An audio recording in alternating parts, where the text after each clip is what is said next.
बया शेजारी गेलती सेलला आणि सेल काय काय घेऊन आली कुटकी मला दाखवायला घेऊन आली. मला काय भोवत आता जाते आणि नवऱ्याला घेऊनच जाते शेलला. बया बया बया बया कोणाची गुर हाकते ती रस्त्यावर सगळा पाय भरला. होय व गावात राम मंदिरात सेल आलाय.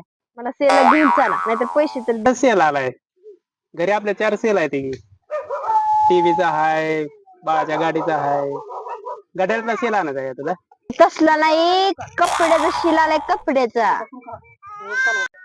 मी सांगेल ते करावं लागेल तुला करणार का हा हा हा हा तुम्ही सांगा की करते पण मला शेलला घेऊन जावं लागेल. बया त्या शेलचा जापाना झाला खरं नवऱ्यानं लावले शान काढायला. शेजारणीच ऐकून आली शेलच्या नादात. काढ आणखी वैरण हे टाकायचे धार काढायचे आणखी जाशील का सेलला हा